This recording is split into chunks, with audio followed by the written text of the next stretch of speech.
I still remember the exact moment my stomach dropped, like the floor had been ripped out from under me, when I saw my exact idea, being presented by someone else in front of a room full of people who were applauding like it was the most brilliant thing they had ever heard.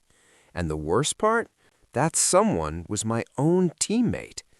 I sat there frozen, my hands clenched under the table, listening to them explain something I had spent months building, testing, and perfecting, as if it had just magically appeared in their mind. So tell me honestly, what would you have done in my place? Would you have stayed quiet, or would you have risked everything to prove the truth? It all started about a year before that moment.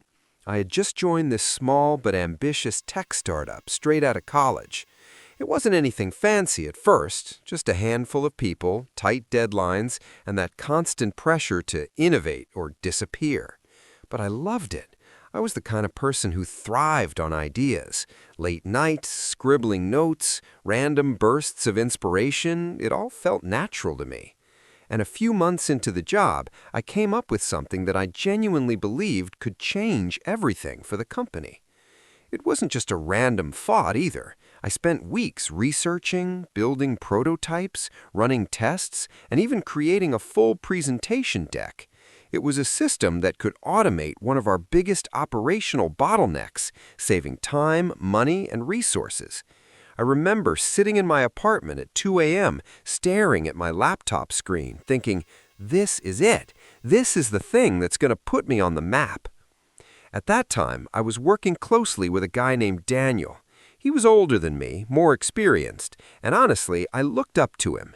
He had this confidence that made people listen, and he always seemed to know how to navigate office politics better than anyone else. So when I finally felt ready, I decided to share my idea with him first. I thought I was being smart, getting feedback before presenting it to management. I still remember that conversation. I walked over to his desk, slightly nervous but excited, and said, "Hey, I've been working on something. Can I show you?" He smiled, leaned back in his chair, and said, "Of course, man. Let's see what you got." I spent the next hour explaining everything, my research, my process, my vision. He nodded along, occasionally saying things like, "Wow, this is really good," or "You might be onto something here." When I finished, he paused for a moment, then said, "You should polish this up and present it in the next team meeting. This could be huge." I felt relieved, validated, like all those sleepless nights had actually meant something. Over the next few weeks, I continued refining the idea. I added more data, improved the design, and prepared myself for the big presentation. But then something strange started happening. Daniel began asking more detailed questions, almost too detailed. He wanted access to my files just to take a closer look. At the time, I didn't think much of it. We were teammates, right? That's what collaboration looks like. But looking back now, I can see all the warning signs I ignored. A few days before the scheduled team meeting, Daniel told me that the agenda had changed and that my presentation would be pushed to the next week. I was a little disappointed, but I figured it wasn't a big deal. Things happen. So I kept working, thinking I'd just make it even better. Then came the day that changed everything. We all gathered in the conference room like usual. I didn't expect anything out of the ordinary. But then Daniel stood up and said, "I've been working on a new concept that I think could really improve our workflow." My heart skipped a beat, but I told myself it's probably something else. And then he started presenting. Slide after slide, word for word, structure for structure. It was my idea. Not just the general concept, but the exact way I had explained it. Even some of the phrases I used. I felt like I was watching my own work being played back to me, except I wasn't the one holding the remote. I looked around the room, hoping someone would notice, but everyone was focused on him, nodding, smiling, impressed. Our manager even said, "Daniel, this is incredible. Why didn't you bring this up sooner?" And Daniel just shrugged and said, "I've been developing it quietly for a while." Quietly.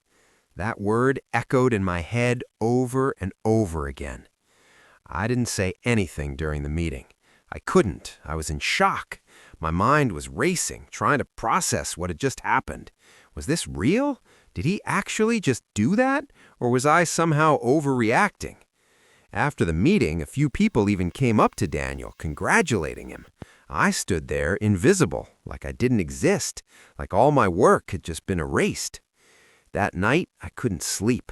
I kept replaying everything in my head, every conversation, every file I had shared, every moment I trusted him. And slowly, the reality started to sink in. My idea had been stolen. But here's the thing.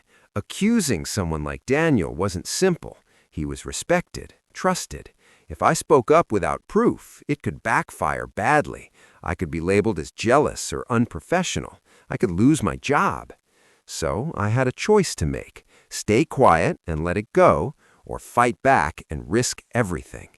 And this is where I want you to pause for a second. Seriously, if you were in my position, what would you do? Would you confront him directly? Would you go to management? Or would you just walk away and protect your peace? Because I was standing right at that crossroads, and whatever I chose next was going to change everything. I decided I wasn't going to let it go. But I also knew I needed proof, solid, undeniable proof.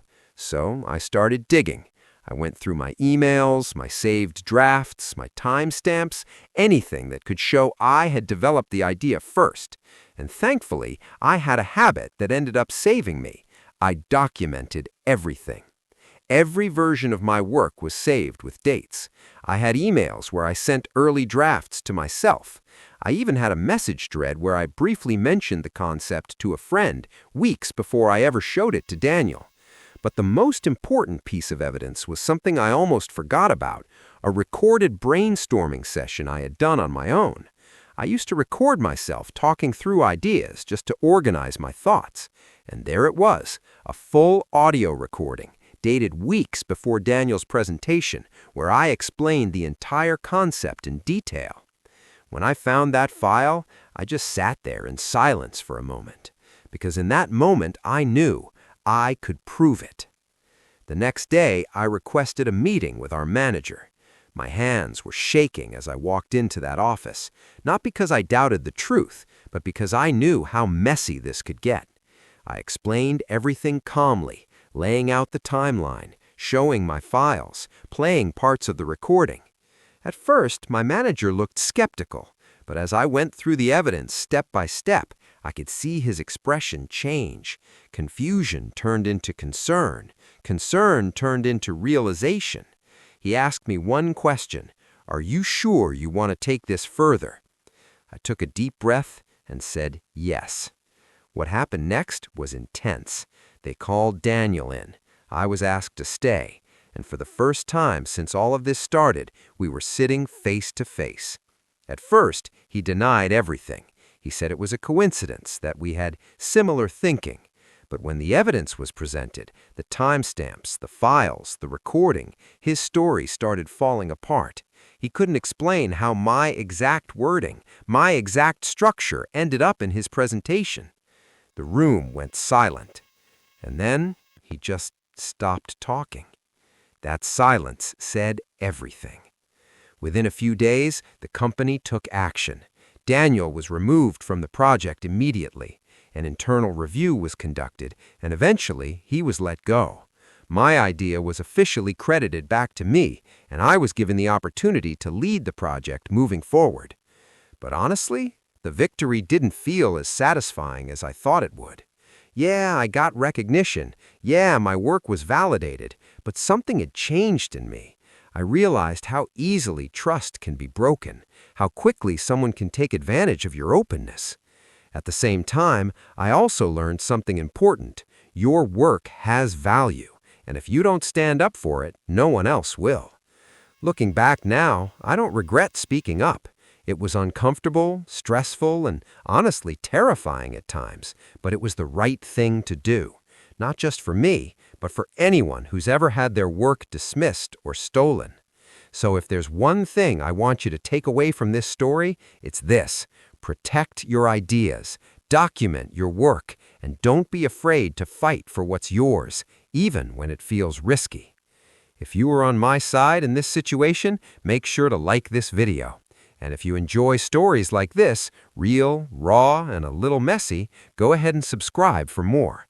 I'd also love to hear your thoughts, so drop a comment below and tell me what you would have done in my place. Trust me, I read every single one. And yeah, I'll see you all in the next story.